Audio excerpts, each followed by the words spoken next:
Okay, everybody ready? Ready? Okay. So,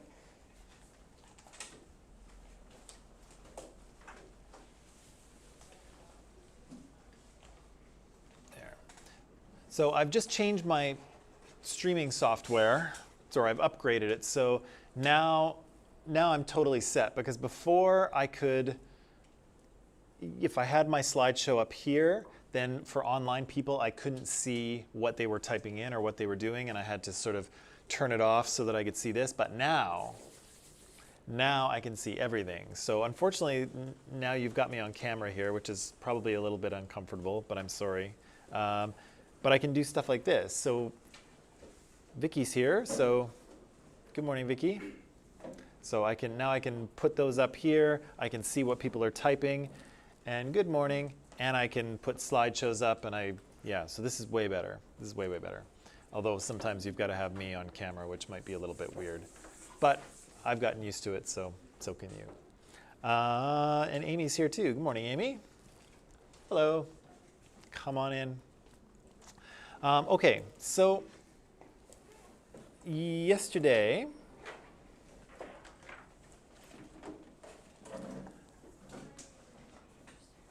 we were talking a little bit about culture, okay? And so what we said culture was, how should I say it? Culture is almost the most important thing about humans, right? Because everything that we do is patterned by culture. The reason that we are the way we are is because we have been taught culture, right? We're born when we're little babies like this, we have no programming, right? And so I made this kind of metaphorical comparison as humans being like computers, right? But we're born as computers with no operating system. We don't know how to do any of the things that we need to do. And so we need to be taught those things, right? We need our operating system to be downloaded into us, right? And so that process is what we're calling enculturation or socialization, right? The process by which we acquire our culture, we acquire our behavioral norms, the process by which we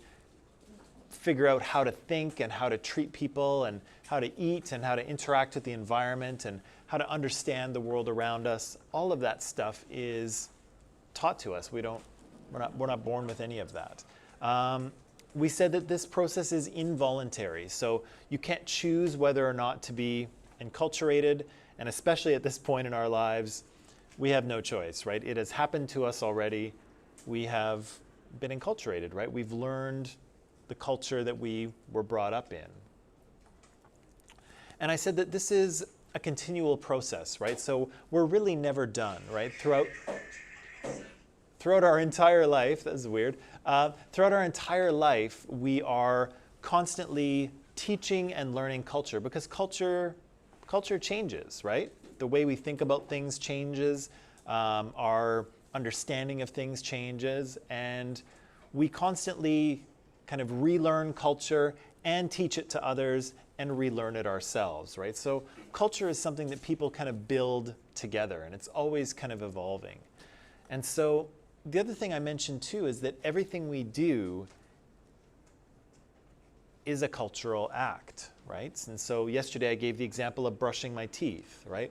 Most people don't think that that is a cultural act, but it is, because my culture says that you need to take care of your teeth or they will fall out of your head and it will be very painful. Hey, good morning. And if my breath is not fresh, people won't want to talk to me and they'll stay away from me. So my culture tells me to brush my teeth, and so I do that every morning before I come here, right? So it's a cultural act. And so to be a human is to be a practitioner of culture in all the things that you do and all the things that you think. I said these two things about culture. I said that it was a system of shared beliefs and values and behaviors and things, physical items that are common to a culture.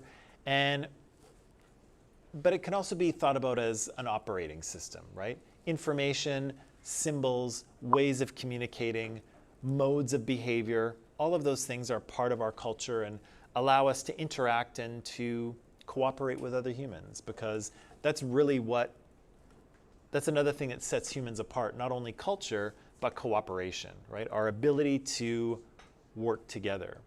And you don't have to look very far to see that, because if you look at this culture, if you look at this college that we're in, there's about 2,000 students that go to this college. Not in the building right now, but there's about 2,000 students that go to this college, and there's about 200 staff members.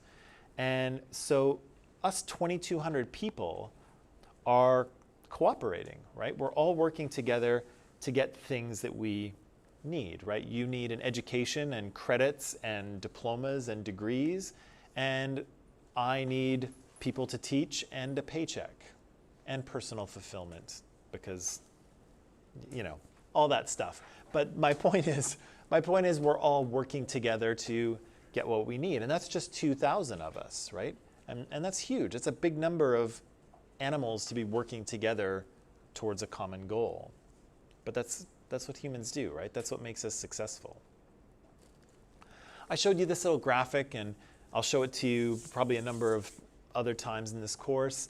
And it's just a very brief summary of the things that you would find in culture. And so some of them are more superficial, the way people dress, the way people, their language, their rituals or their celebrations. Those are all superficial things, but the real kind of, the complex parts of culture are the ones that are more deeply held, the ones that you can't see. The ideas that people have about who they are, how society works, how the universe works, what morality is and what's good and bad, what sort of things should you do and what sort of things shouldn't you do, what is it to be a man, what is it to be a woman. All of those things are very deeply held parts of culture, and we don't often see them very clearly. People don't often talk about them, and in some cases, people don't even know that they know them. Right? Sometimes you only know that you know one of these things when someone breaks a rule, right? And so yesterday I gave the example of bumping into someone on the SkyTrain platform. You know how far apart to stand from that person, right?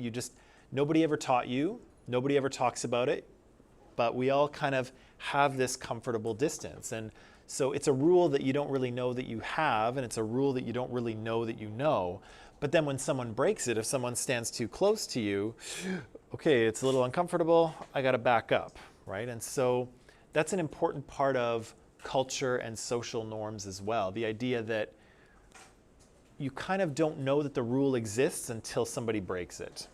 And then you're like, oh, that's weird, or that's odd, or that doesn't look right, or why is this person doing that, right? We have all these rules that we don't even know that we know until someone violates the rule, and then it becomes obvious, right? So I said that this was a process of enculturation, but we're also going to use the term socialization as well, because that's what sociologists use. I said for our purpose, they're going to be the same thing. I'll probably use socialization going forward, but I started talking about culture, so here we are, two terms. Socialization is what we'll use, though. Oh, and I said also during the socialization process, we learn how to sort of play the parts that we're supposed to play, right? We learn how to be children, we learn how to be brothers and sisters, we eventually learn how to be maybe boyfriends and girlfriends. Hopefully, maybe we learn to be husbands and wives, but we also learn to be citizens, right? We also learn to be whatever our occupation is, right? So all of you, at least I hope, are performing the role of student, right? And I'm up here, hopefully, performing the role of teacher. And so we constantly go through society, we go through our world, and it's interesting because we think the perception we have is that we basically have free will, right? That we kind of do whatever we want, but really we don't. We have a huge network of social rules to follow. Most of the time we follow them without really noticing that we are. And we all have certain roles to play, and we know what those roles are, and we kind of want to perform them. And other people want us to perform them as well, right? Do you want me to be a good teacher? Yeah, of course you do, right? And so do I. And so you have an expectation. You want me to perform my role well. And also I want to perform my role well for you. And this applies to really all roles in society. Okay, so this is new. Just to sort of reinforce this, I wanted you to read a little section from an online textbook that I said I know we probably won't use very much, but we'll try it out. So I put the textbook on Microsoft Teams so that you can look at it. And what I'd like you to do is just read a few pages, 3 pages in this textbook that's posted, and just answer these 3 questions for me, okay? So the difference between values and beliefs, how societies encourage people to act according to cultural values, and then what are norms, okay? So this very short section of the text will talk about these elements of socialization, values and beliefs and norms. And so I'll ask you to read those. I'll give you, I don't know, 12 minutes to read those, and then we'll talk about them, okay? So online people, you can do that too. I'm going to put up a little timer here because I can do that. I have the technology. And then we'll talk about these in 12 minutes, okay?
Okay, so hopefully you're somewhat done or close to done. Before I ask you these questions, on a scale of 1 to 10, how difficult was that to read? One being really easy and 10 being super difficult. 5? Midway? What do you think? 5? Midway? 2? So tough one? Or easy? No, I said easy. Easy to read? Okay.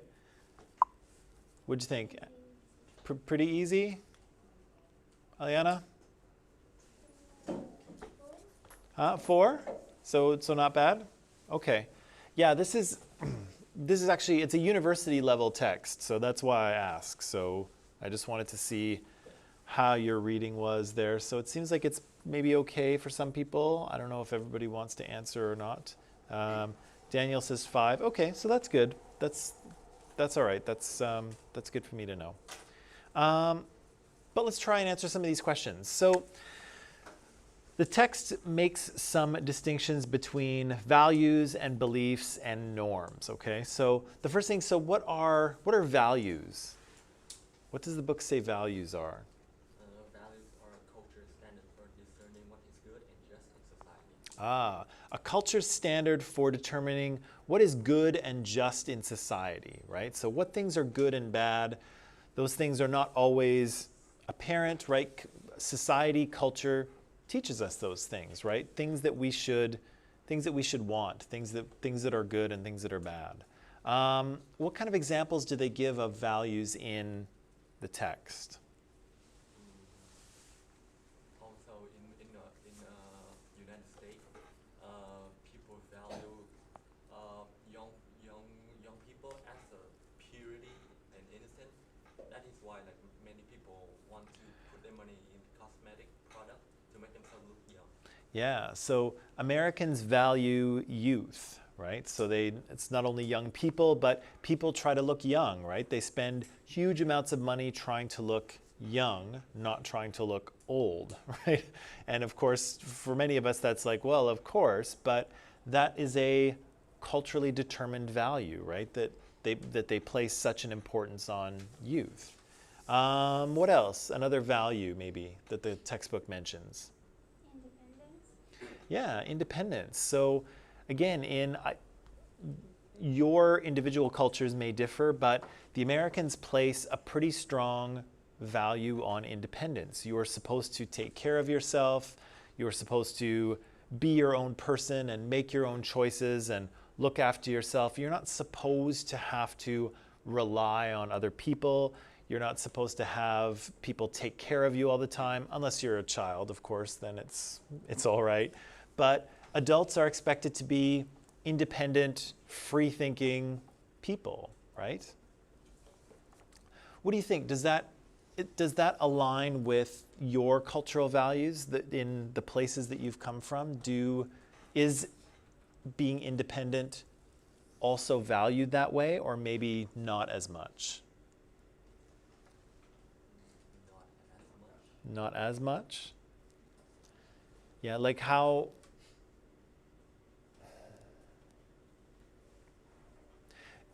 In what way is your independence not as valued, maybe at home? Like here or maybe in United States, the teenagers who reach 18 or 19, they can move out, and they should, I think. They should move out. It's better to move out and start their own living and stuff. Right. But in my country, it's not like that. It's better to just stay with the family until you find the job. But maybe not 18 or 19, maybe higher, maybe 25 or something. Right. Okay, that's better to move out in my country, but here it's not like that. Yeah, and so, yeah, that you see that in terms of when young people sort of enter into that period of independence, right? When they move out of their parents' house, when they start making their own decisions, and yeah, depending on when and where you are, those expectations can be quite different, right? And so American kids tend to, well, maybe not so much anymore because millennials have no job prospects and no money, but prior to that, American young people would move out quite young, right? They would leave their parents' house when they were 18 or 19. You know, they might get married very young as well, and then they would be really independent. But of course, other cultures work differently, right? Or kids stay at home with their parents until they are older, and then they're seen as ready to move out and become independent, right? What about beliefs? What's a belief? Yeah, Chen. Beliefs are the tenets or conviction that people hold to be true. Things that people hold to be true, right? So value has to do with what's kind of good and bad and right and wrong and desirable and not desirable. But beliefs have to do with how certain things are, right? The things that we believe to be true. And so what kind of things does the text provide us as examples? What's that? Oh, like the American dream. What is the American dream anyway? Like American is a place for opportunity. If you work hard and put in the effort, you will get your reward. Right. So have you all heard of the American dream before? Yeah, in the movie all the time. In the movies, yeah. And many movies are support that belief, right? They support the belief that if you work hard and you follow your dream and you know, be independent and you do what it takes, that you can achieve your dreams, right? You can achieve anything you want.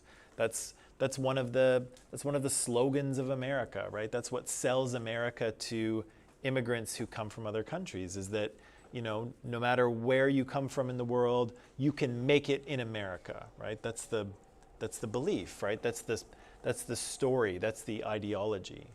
Whether or not it's true, we'll talk about a little bit later, but that's a belief that many people in the US believe and outside believe as well.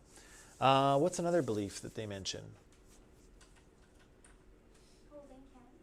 What? That's in the belief. Say again? Holding hands. Oh, yeah. You mentioned. Yeah, so the meaning behind holding hands, right? So where you are in the world and when you are in the world determines kind of behavioral customs, right? So if you hold hands with someone, sometimes women are allowed to hold hands, sometimes men are allowed to hold hands, sometimes it means they're just friends, sometimes it means they're more than friends, but it depends on the culture that you come from, right? The time period that you're in. And so those ideas will differ between cultures. How do societies encourage people to act according to cultural values? Yeah, Anna. Through rewards, sanctions, and punishments. Like they can be verbal or physical punishments. For example, if they do something wrong, we may not be physically punished, but we may hear something rude towards us, or people trying to like encourage us to do. And rewards, they can be simple rewards such as thank you and stuff. Yeah. So we can be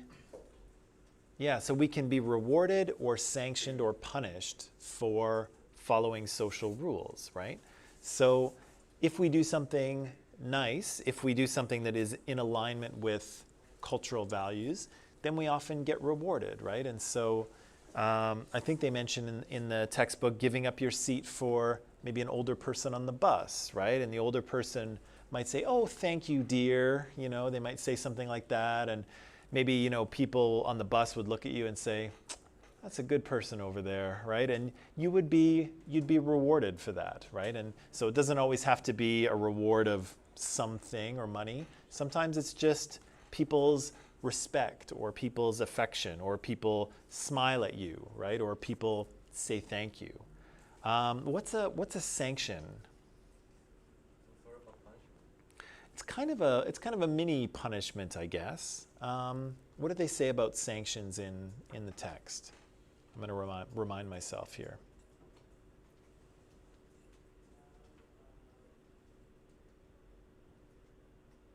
Always formally disapprove of certain behaviors. Yeah, so it's a way in which people can approve of or agree with certain social behaviors, right? Let's see. Yeah, all of this is a form of social control, right? So particularly when we get into norms. So people who act in accordance with society's values, people who act, who say the same things, who believe the same things as society says you should believe, people who act according to social norms, then they're rewarded, right? That's how society controls people and gets people to cooperate. We all kind of follow the same rules. And when we don't, we try to get each other to follow them. We punish them a little bit, right? And so if I don't brush my teeth, right? If I don't brush my teeth in the morning, that's a cultural behavior, right? My culture says that that's something you should do. If I don't brush my teeth ever, what's my breath going to smell like? Pretty good. Okay. Okay. Clearly my beliefs and your beliefs are not the same, but what's my breath going to smell like? Trash. It's going to smell like garbage. It's going to smell like awful, rotting, gross, right? Are people going to want to talk to me? I do. No. Okay, so Kang's going to talk to me, but is anyone else going to talk to me? Maybe. Up close? Yeah, far away, right? So people are going to have a reaction to my bad breath because I'm supposed to brush my teeth. I'm supposed to have breath that is somewhat fresh. And if it's not, people are going to stand further away from me. People are going to maybe not want to talk to me. People are going to be like, dude, you have to brush your teeth, right? People are going to say things like that to me. So even though I'm not hurting anyone, right? I'm not hurting anyone. Nobody's being hurt by this. I'm breaking a social rule and people will try to get me to follow it, right? If I stand too close to people when I talk to them, people will be like, dude, you have to back up just a little bit, right? You have to give me some space here. And so we all know the rules and people will try really hard to get others to follow them, either by rewarding them positively, by smiling at them or wanting to talk to them or being friendly with them or saying thank you or maybe even getting a raise or a promotion at work or something, or maybe getting good grades. And if we don't follow the rules, then we get punishments, right? People will not want to talk to us, or they'll keep their distance, or they'll try to get us to follow the rule, or we may get more significant punishments, right? We might get fired from our job, or we might not have any friends, or we might actually wind up going to jail, right? If we violate what society says is right and wrong and good and bad. Okay, so the last thing, what are norms? There's an expectation of society for behaving. Yeah, an expectation of society for behaving. So there are tons and tons of these. There are so many social norms. It's difficult to keep track of them all, right? Because there are all kinds of things, ways in which we're expected to behave, right? When you first meet someone, what are the sort of social norms around that? Shaking hands. Yeah, you greet them, you say, oh, hello. Yeah, you ask them what their name is and you tell them your name.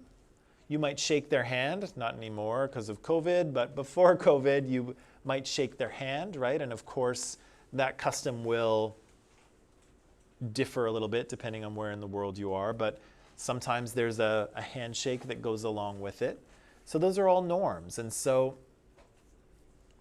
prior to COVID, if you didn't do some of those things, people would be a little bit, you know, like if I met someone and they purposely, what if I met Anna, for instance, for the first time? I meet her and I say, oh, hello, you know, my name's Mike. It's very nice to meet you. That's something you also say when you greet people, right? You say, it's nice to meet you. And what if Anna put out her hand to shake my hand and I just didn't do anything? I just stood there. Awkward, right? Weird, right? And so Anna's like, oh, okay, nice to meet you too, I guess, right? So again, you're expected to follow the norm. And when people don't follow social norms, people get confused and uncomfortable and they feel awkward and they're not sure what to do, right? What are some other norms that you can think of? When someone is calling you, the first thing you answer is hello. Yeah, when you pick up the phone, does anyone call anyone anymore? A little bit. Maybe your parents back home, I don't know. Yeah, but when you pick up the phone, you're supposed to say hello, right? You don't say what? What do you want? Who are you and what do you want from me? That's not how you answer the phone, right? What?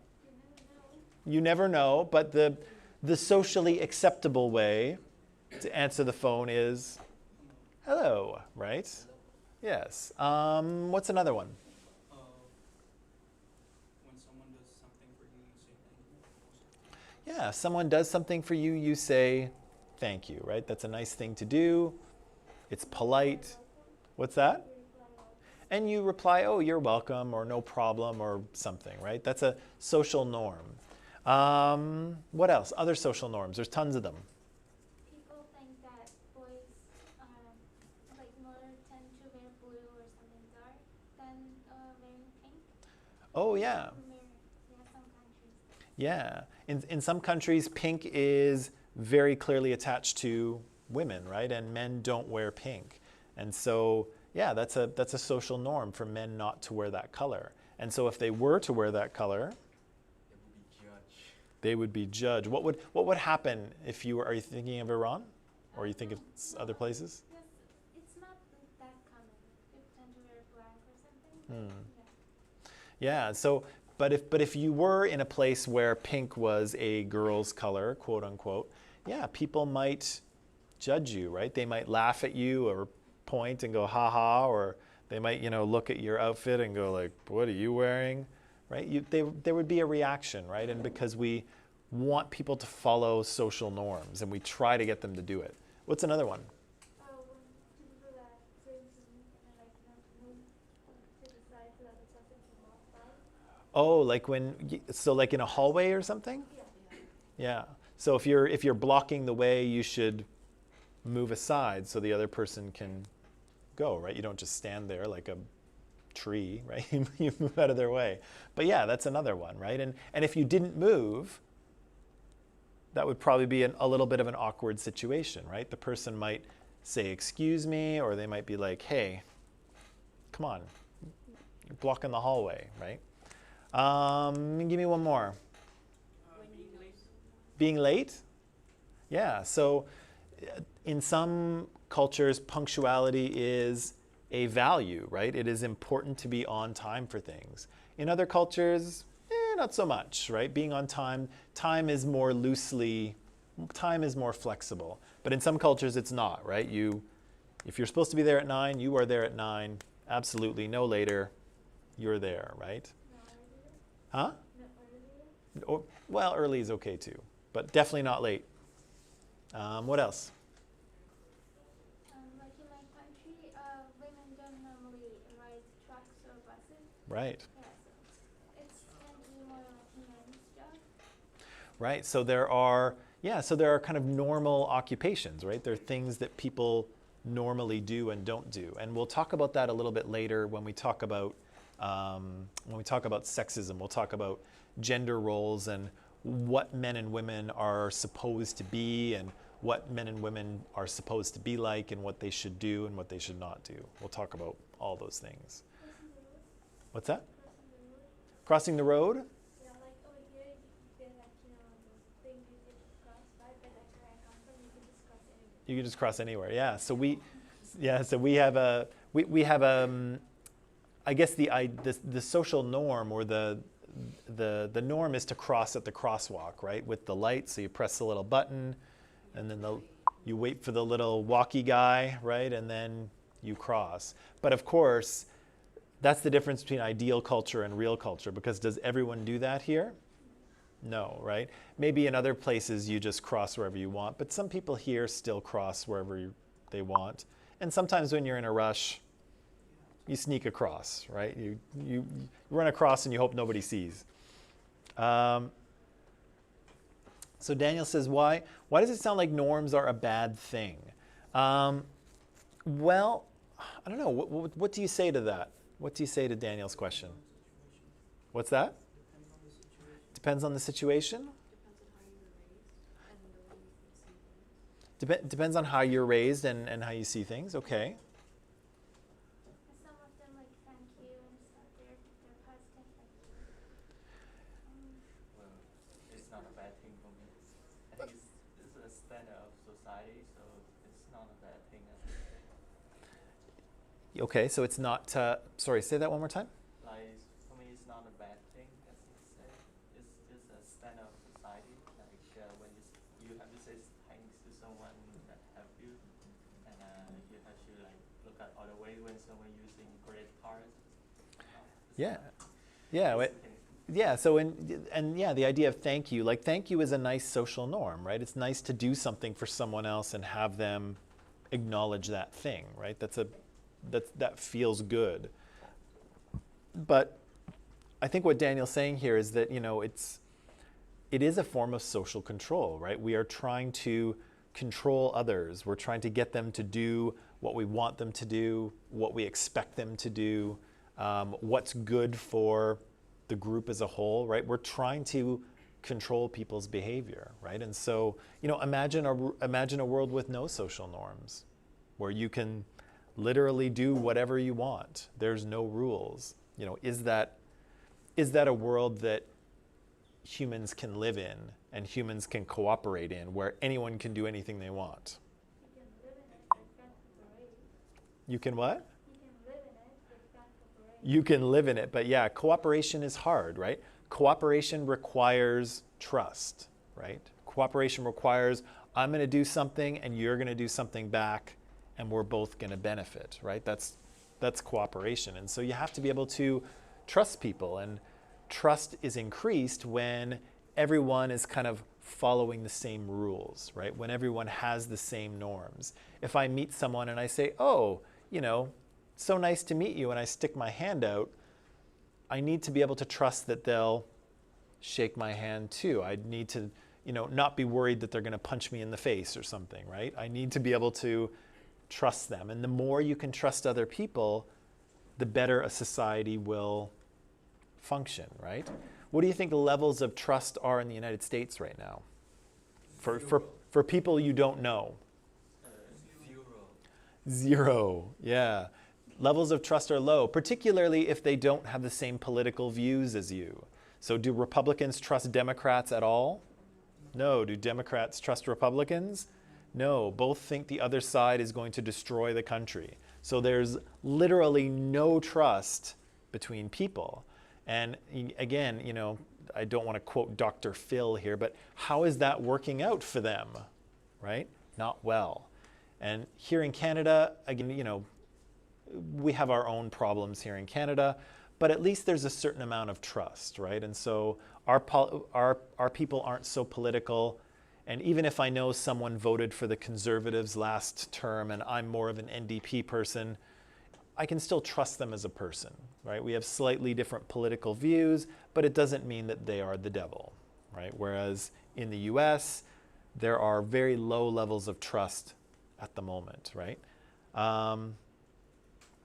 Gabrielle here says, taking your shoes off before entering the house. And so, again, depending on where you are in the world and depending on whose house you're going into, it's the norm to take your shoes off, right? Who takes their shoes off when they go in the house?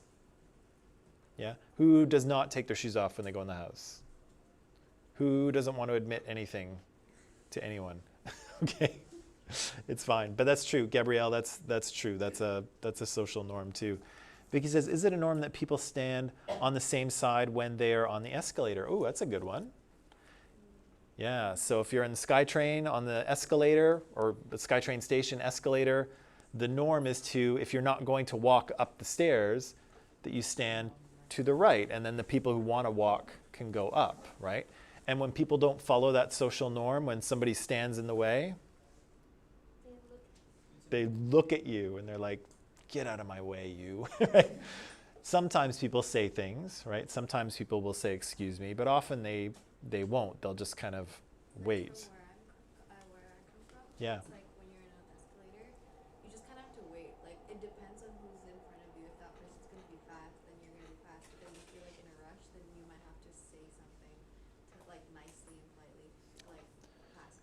Yeah. On a normal like day, you just wait until they go. So they're under no obligation to get out of your way. And Yeah.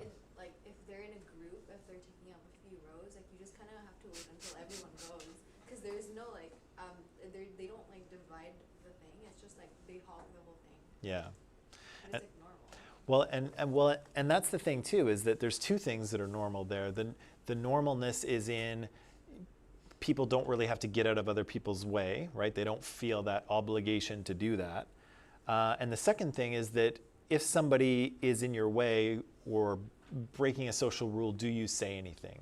And it sounds like Singapore? No, Indonesia. It's Indonesia. Yeah, so in Indonesia, the norm is probably not to say anything to these people. Same thing in Canada. In Canada here, we're pretty overly polite, so most people won't say anything if somebody breaks a rule like that. The Americans probably would. The Americans are a little more direct than Canadians are, and so they might say something. The Russians would definitely say something if you were in the way. They'd be, hey, get out of the way, in Russian, of course. But they would tell you to get out of the way very quickly. And so again, there's norms about, there's social norms, and then if somebody breaks the social norm, there's norms that dictate how you respond to it. Do you say anything, or do you just kind of let it go and deal with it, right? And so maybe in Indonesia, if it's something like that, you just let it go and you deal with it. If you're in Russia, you tell the person to get out of the way. You get yelled at, which happens a lot in Russia, actually, but that's another story. Okay, that is good. Do you want to take a little break? Sure. Sure, me too. Okay, so take 10, come back, and then we'll talk about more stuff. I forget what. Okay, I'll see you in 10.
And we're back.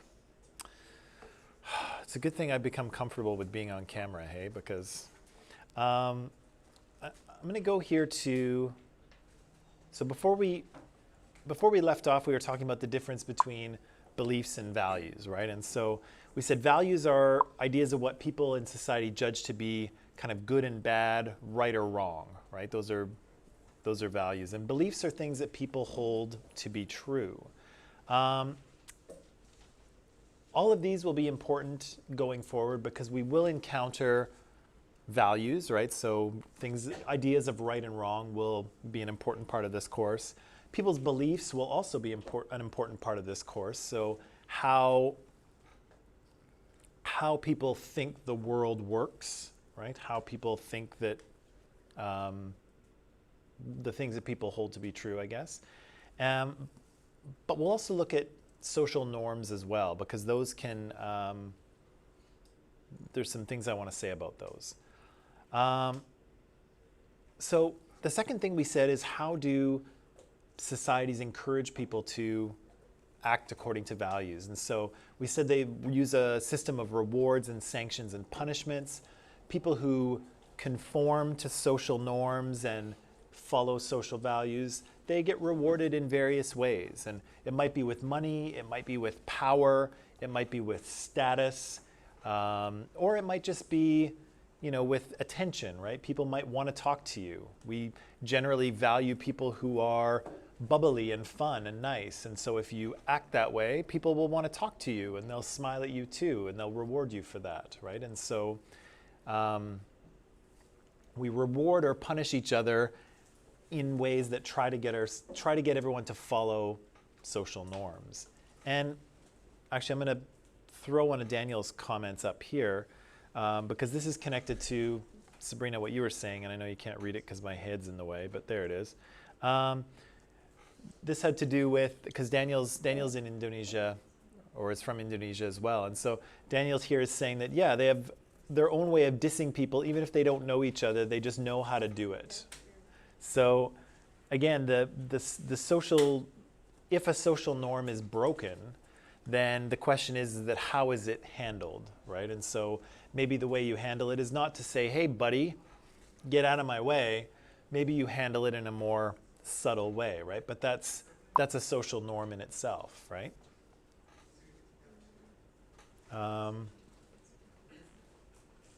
Okay. So, I'm going to get rid of Daniel's comment there. Right. And then social norms. And so these are ways in which we are expected to behave in different situations. And people who observe social norms, again, they'll be rewarded as well, right? So if you meet someone, they will hopefully have a good impression of you if you follow all the social norms, right? If you act happy to see them and you introduce yourself and you ask what their name is, and you, not anymore, but if you shake their hand, and then maybe you ask them a question about themselves, or maybe you say, hey, I love your shoes, those are awesome. You give them a compliment, right? All of those are social norms, and if you follow them, often you will be rewarded, right? But if you don't follow them, punishments, right? So, to illustrate this, I want to show you a few a few clips from, has anyone ever heard of this show, Seinfeld? All right. So Sabrina knows it. Very popular show in North America from the 90s. It ran for 10 seasons, 9 seasons, 10 seasons. Very, very popular. And it's a comedy show. It's a sitcom. It's a funny show. But one of the things that Seinfeld does really, really well is it plays with social norms, okay? So Seinfeld gets a lot of laughs out of getting someone to break a social norm and then having the other characters react to it. Or Seinfeld also gets laughs from finding situations where we're not sure what the social norm should be, right? Like, what do you do in this situation? And nobody's quite sure. So Seinfeld is really good at playing with those social norms, getting people to break the rules or act inappropriately, and then everyone gets to have a reaction, okay? So what I'm going to ask you to do, online people, is I can't stream these videos because they're copyrighted, and if I stream them, then YouTube will take my video down because I've made that mistake before. So I'm not going to make it again. So what I'm going to do is that for online people, I've put these videos into the files on Microsoft Teams in files, and so you can watch them. You can watch them there. For the people in class here, I'm going to put them up on the screen and we'll watch them live. But I can't stream them because they're copyright. So online people, I'm going to give you 10 minutes to watch them. Again, there's a video file in Microsoft Teams in the Files section, and then we'll come back and we'll talk about what we see. But of course, your job with these files, you guys too, your job is to just figure out the social norm that's being broken, okay? What's the rule that the characters are breaking in that clip, okay? And I think there's 4 clips. I used to have more. I used to have like 11, but I cut it down a bit. So I just have 4 clips. So online people, I'm going to give you about 10 minutes to go watch those, and then we'll be back. And us guys will watch it right here, okay?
Okay, so we're back. So we saw 4 clips. Online people, I'm hoping you saw 4 clips too. That was the plan anyway. And we saw 4 different social rules being violated, right? The first one was dress. We're expected to wear, somewhat different clothes every day. And the woman in the clip, she doesn't, she doesn't do that. She either wears the same dress all the time, or she has a bunch of the same dress. I don't think we ever figure it out in that episode. But either way, Jerry has a reaction, right? She's violating a social rule, and so he feels uncomfortable and awkward, and he's like, what's going on here? The second one, what was the second one? The Snickers bar? Yeah. The second one had to do with social norms around eating, right? And so that was just candy bars. Most people hold them in their hands while they eat them. But here we see people using a fork and knife, and Jerry even says he saw someone eating M&Ms with a spoon. And so, we laugh, and it's funny because we have kind of social norms even around eating chocolate bars, never mind eating in general. Yesterday, I think we talked about chewing with your mouth open, right? That's, in most cases, you're not supposed to do that. And so here we see somebody not only violating the social norm, and people raise an eyebrow, right? They're kind of like, what are you doing? But the other thing we see that's interesting about social norms is that it catches on, right? People start to do it. And sometimes we see that with social norms, probably particularly with fashion, right? Because fashion has a set of social norms associated with it as well. Sometimes people see somebody doing something and then they start to copy it, right? And so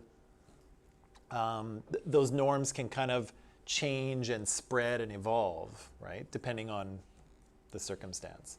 The third one was the hand washing, right? So obviously it's almost more than a social norm now. It's a matter of survival. But in the clip we see that is well before coronavirus, the chef, the owner of the restaurant, doesn't wash his hands after he goes to the bathroom, and then he makes pizza for Jerry and his daughter, right? And so Jerry, of course, sees that, and he has a strong reaction to it. He's disgusted, right? And again, we have ideas, we have cultural ideas about cleanliness, right? What things are clean and what things are not, right? And what things you should and shouldn't do. And so there we see Jerry have a reaction. The last one, of course, is the one I want to talk a little bit more about. No, maybe not. Maybe just a little bit. So the last one was the double dipping of the chip, right? So we have a social norm saying that, you can dip your chip once, but after it has touched your mouth, you may not dip it again. And you can see that Timmy has a pretty strong reaction, right? And it's funny because he physically tries to stop George, right? He tackles him when he goes to double dip the chip again, right? But again, that's funny because it's ridiculous, right? It's comical, but it's exactly what we were talking about today. When people violate social norms, we do our best to try to get people to follow them again. And so we see Timmy do just that, right? He stands up, he's like, what are you doing? He explains the social norm to George, right? He says, just dip once and end it.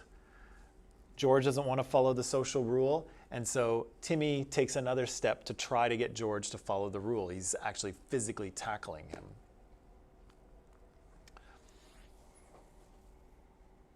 Yeah. Let me just see what my next slide is here.